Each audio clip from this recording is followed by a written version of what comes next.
we were playing 2007 NCAA tournament. Um, I get picked for a random drug test, and I go take it. I'm thinking nothing's wrong, but then I find out after what is it, a week later? A week later, we lose to Ohio State, and I'm getting back to the hotel, and I remember our team trainer Chad Newman basically just telling me he needed to talk to me, and I was like, fine. But at the time, I was disappointed we had just lost.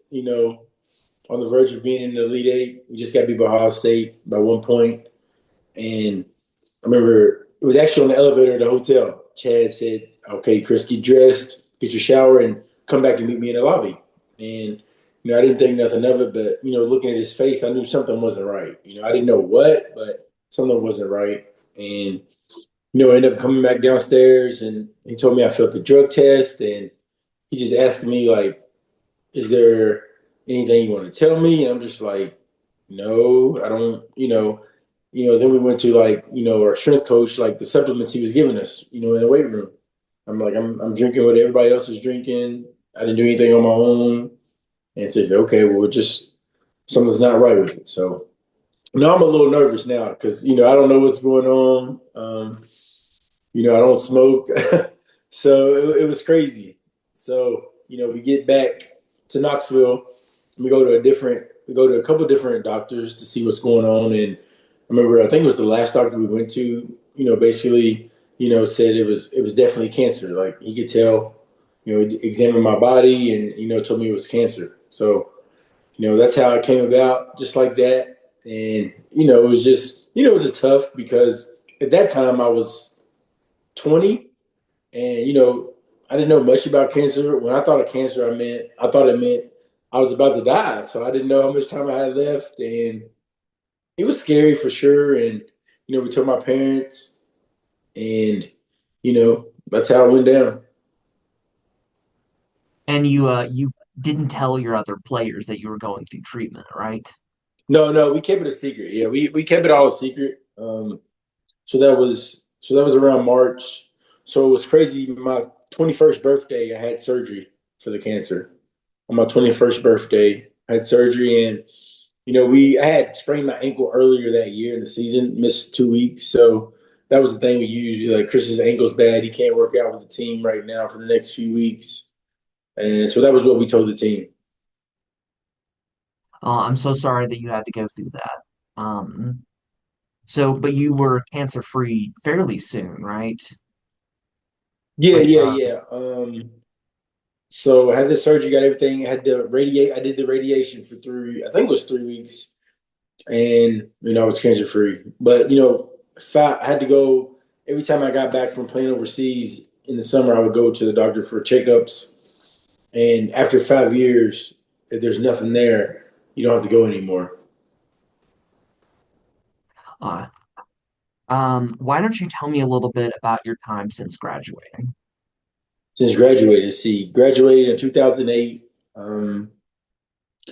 Went straight to Turkey. Graduated in what May.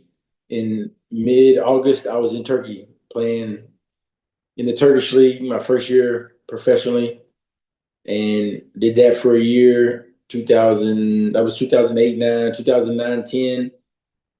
I was in Spain. 2010, 11. I was back in Spain. 11, 12. I was I did a stint in the G League and then went to Russia. 2012 fall, I went back to Spain, but I had previously hurt my back the year before, and it was getting better, but it started acting up when I got back to Spain, and I ended up going to Spain for like maybe 10 days, and my back was so messed up. I had pain shooting down my leg, which they said that's a bad sign. And I ended up coming back to America, coming back to Knoxville actually, getting back surgery in 2012 of October. So that whole year, 2012, 13, I did rehab on my back and missed the whole season. 2013, 14, I played in Turkey. 14, 15, Turkey again. 2016, I was in Lithuania. No, 2016 I was in France. 2017 I was in Lithuania. 2018 I was back in France. 2019 I went to South Korea. And then 2020 I was still hoping to play a little bit, but things got derailed because of COVID.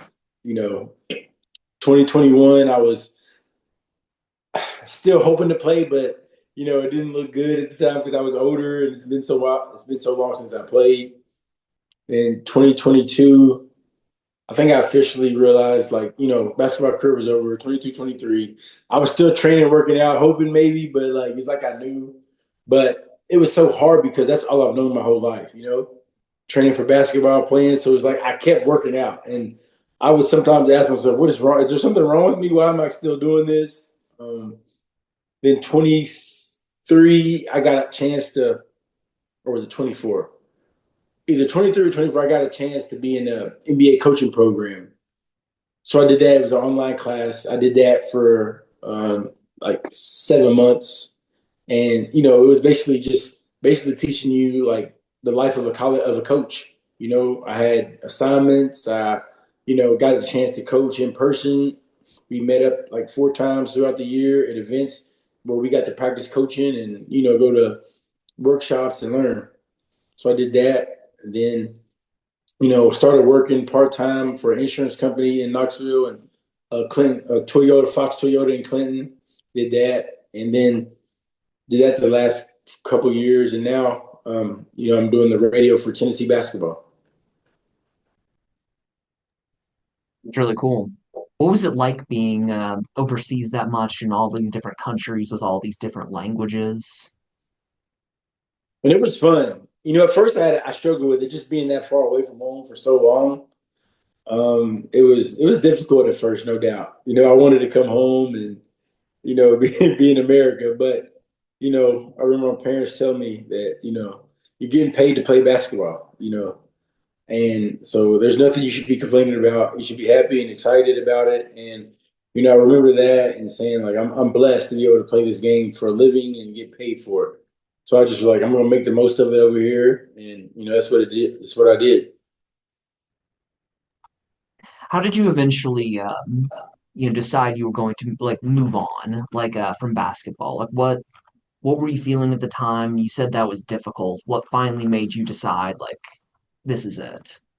Honestly, I think that coaching NBA coaching program that really helped me like put that side of me playing down, professionally, because it was like the coaching life, like because as a player, it's hard to stop playing, and that next chapter of your life is so many different things you're thinking, like, what am I going to do? Is this for me? And the NBA coaching program really helped me basically say, okay, let's turn the next chapter. Let's see if coaching basketball is a part of the playing that you would like to have. So I know you've done some skill camps. Do you think you're going to be a coach or, like a full coach in the future? I don't know. I'm still thinking about it. I'm doing the radio right now, and it's been so much fun being around Tennessee basketball again. So going to practice, being there for games, announcing, and it's been so much fun. And a part of me is like, absolutely, I want to be a part of somebody's staff at some point. Since you mentioned it, what is it like being on Vol Network? Oh man, I love it. It's so much fun, and I work with Mike Keith, who's great. He's like the goat, man. He's the best. I learn so much from him daily, and I always seek advice from him because he's done this for a long time, and he's always willing to share and tell me what I need to improve on and what can help. And it's just been like I said, it's been just so much fun just being around Tennessee basketball. I bleed orange. I'm a VFL, so it's been an honor. That's really awesome. Seen some posts where you talk about your like faith in God, and I noticed you posted a baptism video a while back on Instagram. Do you want to talk about some of the role of that in your life? Oh yeah, man. Faith is, God's always been first in my life. That's where it starts with me. My parents taught me that at a young age, so it was already rooted in me. But I talk to God about everything. My prayer time about guidance and give me clarity on situations and what to do, what not to do, and take this job, move here, etc. So, everything I do, I know comes from him. Did that help you through your struggles with your cancer diagnosis and then later moving on for basketball? Yeah, absolutely. Absolutely did. I would, pray, talk to God a lot. And mom and dad would, pray for me and talk with me through it. And, just always remember that, God has a plan that's better than ours. That we just got to follow him, never try to understand, just trust him. I saw a cute video that you posted a while ago about meeting a kid who was named after you at a skills camp that you were hosting. What is it like sort of raising the, or like, what was it like sort of working with the next generation of basketball stars and, these little kids who are meeting their heroes and everything? Oh, man, it's been so much fun. Just, give the knowledge I've know what I've learned to pass it on to somebody else and help them. That's what it's all about, giving and serving and just making a difference. And, I've had my camp back home in Maysville, Kentucky for this will be my 13th year. So it's always fun giving back and just seeing kids happy. That's really sweet. What does being a VFL mean to you? Oh man, just I bleed orange. I support, all athletics UT and good times, bad times, I bleed orange. I'm not one of these fair weather fans. When things are going good, I'm a fan, and when they're not, I'm gone. I'm with I'm with it till I die. Orange. Cut me now, I'll bleed orange. That's nice. What was your proudest accomplishment or best memory for your time playing at UT? Best memory. Um, I think the night we played Memphis for number one versus number two, and we won. I think that was my best memory, just because we got to be the number one team in the country, and just my freshman year we struggled. We were 14 and 17, and it was just tough times, adversity, and just the time I was ready to transfer, but I prayed to God about it. I was talking to my parents, and they told me it was that's life adversity. Like, are you going to run from it, or are you going to do something about it? And that's what I did, and I stayed and worked hard, and so get to that moment. 3 years later, where we were number one in the country was special to me. So you're one of only five players to have their jersey retired. Mhm. What was that like? Oh, special. It was very special to me. A Kentucky kid, just, always wanted to play at Kentucky or Louisville, and, coming down here to Knoxville and, you know, having a decent career and being able to get my jersey retired was special. And, the best part about it was, and so many of my teammates came, friends, family from Maysville, and it was just special to see the crowd that came to support me. That was probably the best part for me. Just everybody who came to support. How have the lessons that you learned while on the balls impacted your life moving forward? Say it again. Oh, man. How have the lessons that you learned during your time on the balls impacted your life moving forward, both personally and professionally?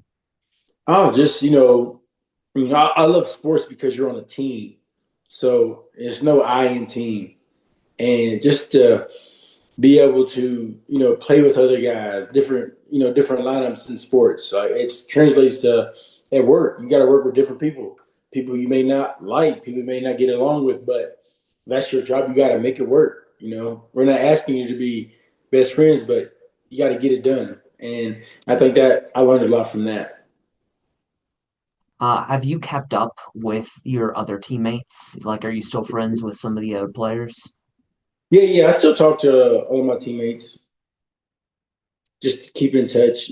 Some more than others, but yeah, I try to check in on some and make sure everybody's good. That's nice. Um, so your record of most 3 points in the SEC in SEC history still stands. Do you think that record is good? Like, do you think you're holding on to that forever? Do you think that's going to be broken at some point? Man, all records are made to be broken. Yeah, I think somebody's going to break it. It's tougher now with the portal, but I think at some point, yeah, somebody's going to break it for sure. What else do you think Vols fans would like to know? Mm, that's a good question. I've been around the basketball team a lot this year, and I want Vol fans to know how hard they work and how much Coach Barnes and his staff push them to be great. Like it's been fun to watch, see their development, and what goes into the preparation before games, and just how much they really put into it. They literally give it their all every night.